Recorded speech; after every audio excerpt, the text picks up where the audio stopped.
Devocional número 12. Evangelio de Marcos, capítulo 12. Entonces comenzó Jesús a decirles por parábolas. Un hombre plantó una viña, la cercó de vallado, cavó un lagar, edificó una torre y arrendó a unos labradores y se fue lejos. A su tiempo envió un siervo a los labradores para que recibiese de estos el fruto de la viña. Mas ellos tomándole le golpearon y le enviaron con las manos vacías. Volvió a enviarles otro siervo, pero apedreándole le hirieron en la cabeza y también le enviaron afrentado. Volvió a enviar a otro, y a éste mataron, y a otros muchos golpeando a unos y matando a otros. Por último, teniendo aún un hijo suyo, amado, lo envió también a ellos, diciendo: Tendrán respeto de mi hijo. Mas aquellos labradores dijeron entre sí: Este es el heredero, venid, matémosle, y la heredad será nuestra. Y tomándole le mataron y le echaron fuera de la viña. ¿Qué pues hará el señor de la viña? Vendrá y destruirá a los labradores y dará su viña a otros. ¿Ni aun esta escritura habéis leído? La piedra que desecharon los edificadores ha venido a ser cabeza del ángulo. El Señor ha hecho esto, y es cosa maravillosa a nuestros ojos. Y procuraban prenderle, porque entendían que decía contra ellos aquella parábola, pero temían a la multitud y dejándole se fueron. Le enviaron algunos de los fariseos y de los herodianos para que le sorprendiesen en alguna palabra. Viniendo ellos le dijeron: Maestro, sabemos que eres hombre veraz y que no te cuidas de nadie, porque no miras la apariencia de los hombres, sino con verdad enseñas el camino de Dios. ¿Es lícito dar tributo a César o no? ¿Daremos o no daremos? Mas él, percibiendo la hipocresía de ellos, les dijo: ¿Por qué me tentáis? Traedme la moneda para que la vea. Ellos se la trajeron y les dijo: ¿De quién es esta imagen y la inscripción? Ellos le dijeron: de César. Respondiendo Jesús les dijo: Dad a César lo que es de César, y a Dios lo que es de Dios. Y se maravillaron de él. Entonces vinieron a él los saduceos, que dicen que no hay resurrección, y le preguntaron diciendo: Maestro, Moisés nos escribió que si el hermano de alguno muriere y dejare esposa, pero no dejare hijos, que su hermano se case con ella y levante descendencia a su hermano. Hubo 7 hermanos. El primero tomó esposa y murió sin dejar descendencia. El segundo se casó con ella y murió y tampoco dejó descendencia. Y el tercero de la misma manera. Y así los 7, y no dejaron descendencia. Después de todos murió también la mujer. En la resurrección, pues, cuando resuciten, ¿de cuál de ellos será ella mujer? Ya que los 7 la tuvieron por mujer. Entonces respondiendo Jesús le dijo: No erráis por esto, porque ignoráis las Escrituras y el poder de Dios. Porque cuando resuciten de los muertos, ni se casarán, ni se darán en casamiento, sino serán como los ángeles que están en los cielos. Pero respecto a lo que los muertos resucitan, ¿no habéis leído en el libro de Moisés cómo le habló Dios en la zarza diciendo: Yo soy el Dios de Abraham, el Dios de Isaac y el Dios de Jacob? Dios no es Dios de muertos, sino Dios de vivos, así que vosotros mucho erráis. Acercándose uno de los escribas, que los habían oído disputar y sabían que les había respondido bien, les preguntó: ¿Cuál es el primer mandamiento de todos? Jesús le respondió: El primer mandamiento de todos es: Oye, Israel, el Señor nuestro Dios, el Señor uno es. Y amarás al Señor tu Dios con todo tu corazón y con toda tu alma y con toda tu mente y con todas tus fuerzas. Este es el principal mandamiento. Y el segundo es semejante: amarás a tu prójimo como a ti mismo. No hay otro mandamiento mayor que estos. Entonces el escriba le dijo: Bien, maestro, verdad has dicho, que uno es Dios y no hay otro fuera de él. Y el amarle con todo el corazón, con todo el entendimiento y con todo el alma y con todas las fuerzas, y amar al prójimo como uno mismo, es más que todos los holocaustos y sacrificios. Jesús entonces, viendo que había respondido sabiamente, les dijo: No estás lejos del reino de Dios. Y ya ninguno osaba preguntarle. Enseñando Jesús en el templo decía: ¿Cómo dicen los escribas que el Cristo es hijo de David? Porque el mismo David dijo por el Espíritu Santo: Dijo el Señor a mi Señor: Siéntate a mi diestra, hasta que ponga a tus enemigos por estrado de tus pies. David mismo le llama Señor. ¿Cómo pues es su hijo? Y gran multitud del pueblo le oía de buena gana. Y les decía en su doctrina: guardaos de los escribas que gustan de andar con largas ropas y aman las salutaciones en las plazas, y las primeras sillas en las sinagogas, y los primeros asientos en las cenas, que devoran las casas de las viudas y por pretexto hacen largas oraciones. Estos recibirán mayor condenación. Estando Jesús sentado delante del arca de las ofrendas, miraba cómo el pueblo echaba dinero en el arca, y muchos ricos echaban mucho. Y vino una viuda pobre y echó las dos blancas, o sea, un cuadrante. Entonces, llamando a sus discípulos, les dijo: de cierto os digo que esta viuda pobre echó más que todos los que han echado en el arca, porque todos han echado de lo que les sobra, pero ésta de su pobreza, echó todo lo que tenía, todo su sustento. Ahora vemos en este capítulo 12 algunas partes que son importantes. Ya estamos en la semana en la que Jesús va a ser crucificado. Estas confrontaciones de los escribas, de los fariseos, de los saduceos, de los herodianos, todos aquellos religiosos que en aquella época querían confrontar a Jesús para encontrar algún error en sus enseñanzas, fueron sorprendidos por las respuestas que nuestro Maestro les daba. Porque Jesús no hablaba de sí mismo, hablaba de lo que había en el corazón de Dios y traía las enseñanzas a los hombres, para que todos entendieran lo que Dios quería y esperaba de nosotros. Así es que primero Jesús encontramos en este capítulo 12 cómo cuenta una parábola que dice mucho de lo que estaba aconteciendo en aquel momento. Ejemplifica el reino de los cielos con un suceso que para ellos era común.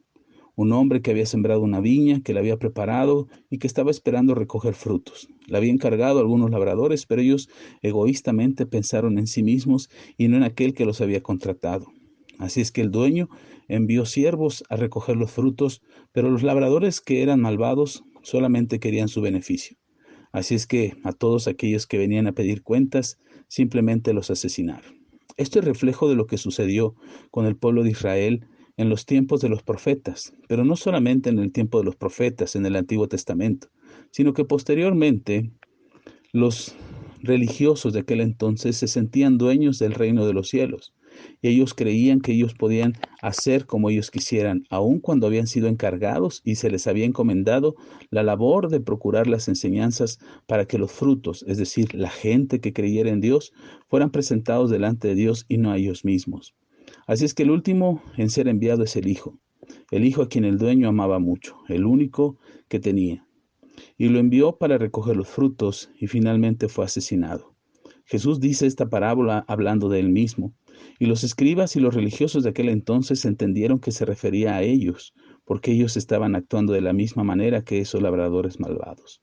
Se enojaron tanto que quisieron prenderle, pero tuvieron miedo porque no iban a enfrentar solamente a Jesús y a sus discípulos, sino a todo el pueblo que estaba atento a las enseñanzas de Jesús. Muchas veces nosotros queremos hacer las cosas a nuestra manera. Incluso cuando nos acercamos a Dios, creemos que tenemos la verdad a nuestro modo y podemos usarla a nuestra manera.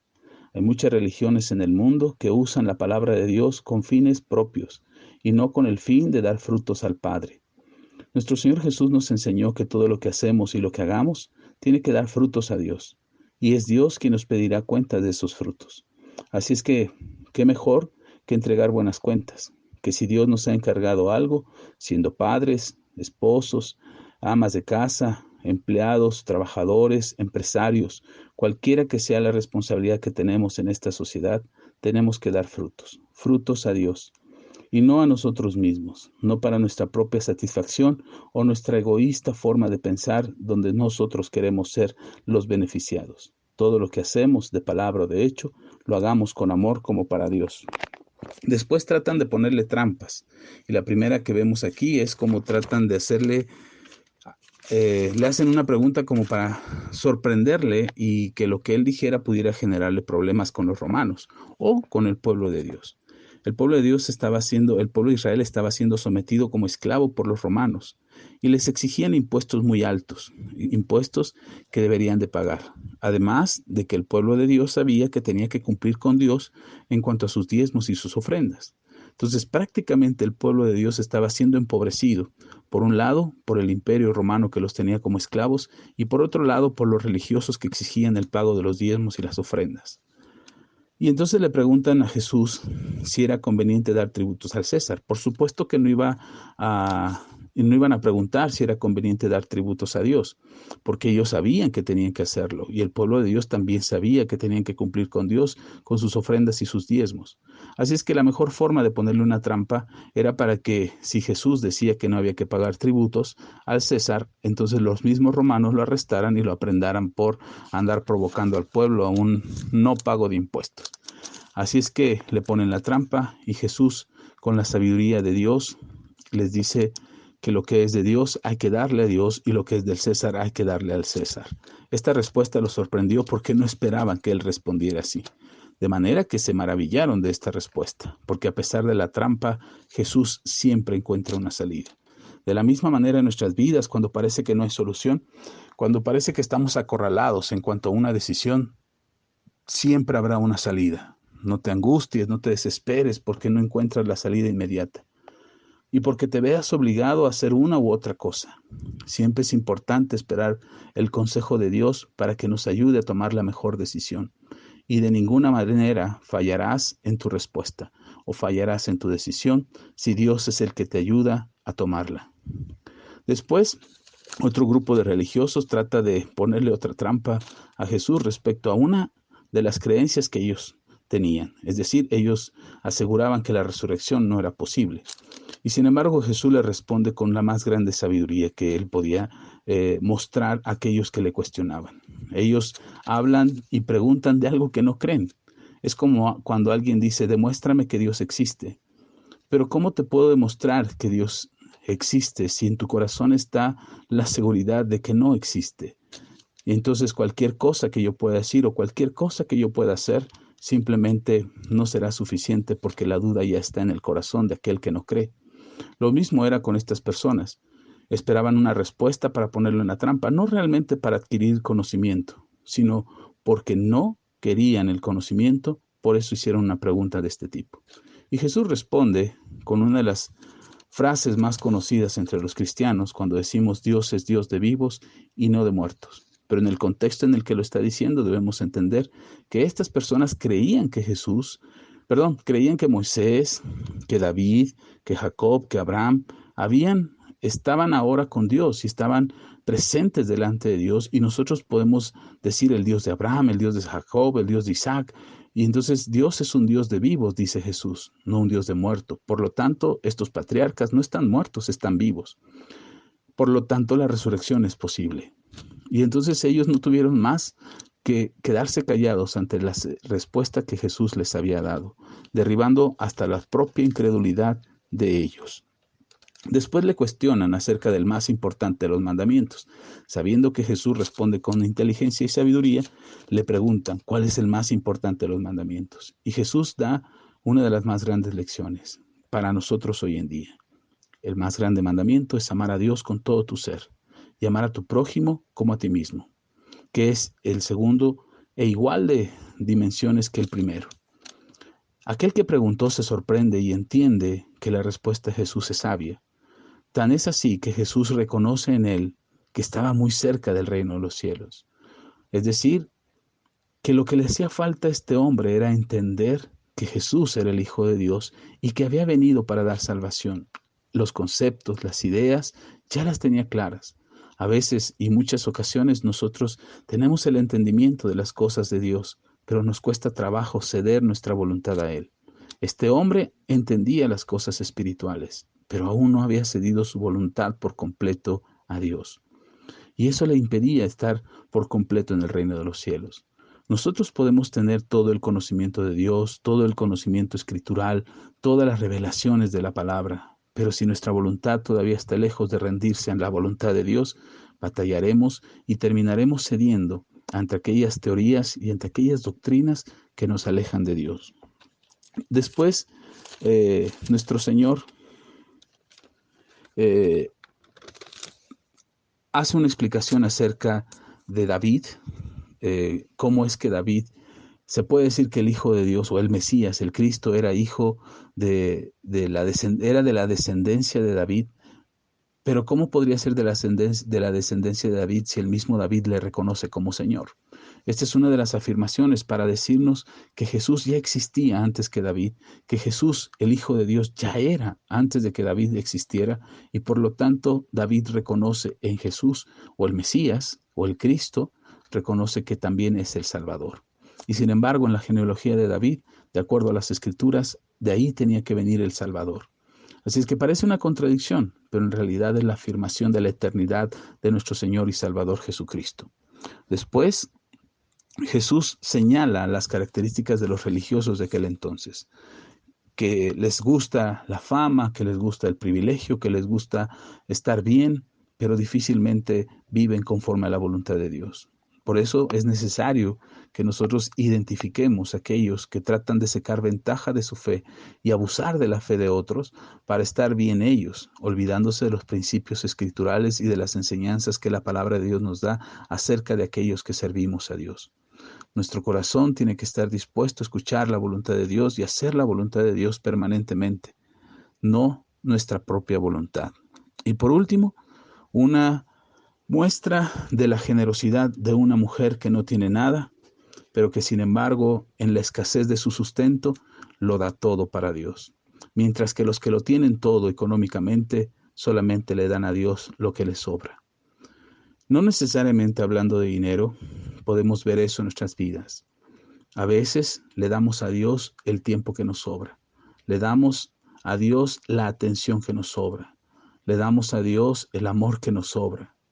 Pero podemos darle a Dios todo lo que tenemos, nuestro tiempo, nuestro dinero, nuestro amor, nuestra devoción, podemos entregarla generosamente. Porque aunque parezca poco y aunque parezca insignificante para muchos, cuando lo hacemos de todo corazón, para Dios es todo lo que tenemos. Y en eso Dios es glorificado. Oremos pues. Padre, te damos gracias por tu palabra, porque tu palabra es verdad. Y aprendemos en esta lectura que tú eres un ser sabio, una persona sabia, un Dios sabio, que no podemos poner en jaque ni podemos ponerle en cuestión, porque nuestra sabiduría está limitada y nuestro entendimiento de las cosas eternas a veces no es suficiente para comprenderlas. Pero tú nos traes revelación y nos traes entendimiento de lo que está escrito en tu palabra, para que podamos comprender con sabiduría lo que esperas y quieres de nosotros. Nuestra actitud, nuestro comportamiento, nuestro servicio a ti, nuestra generosidad y nuestro amor al prójimo. Nosotros no queremos hacer nuestra propia voluntad. No quiero vivir haciendo mi voluntad y equivocando mi camino. Quiero vivir haciendo tu voluntad. Quiero rendirme a ti. Que todo mi conocimiento, que todo mi entendimiento de las Escrituras esté sujeto a tu voluntad.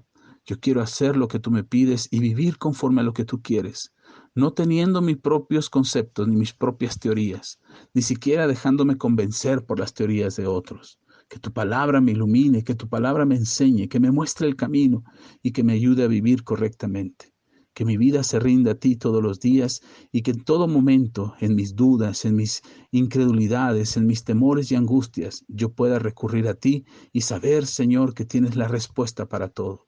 Y en las mejores decisiones que pueda tomar, saber que estaré haciendo tu voluntad, conforme a tu plan, conforme a la guianza de tu Espíritu Santo, porque tú estás conmigo. Gracias, bendito Padre, en el nombre de Jesús. Amén y amén.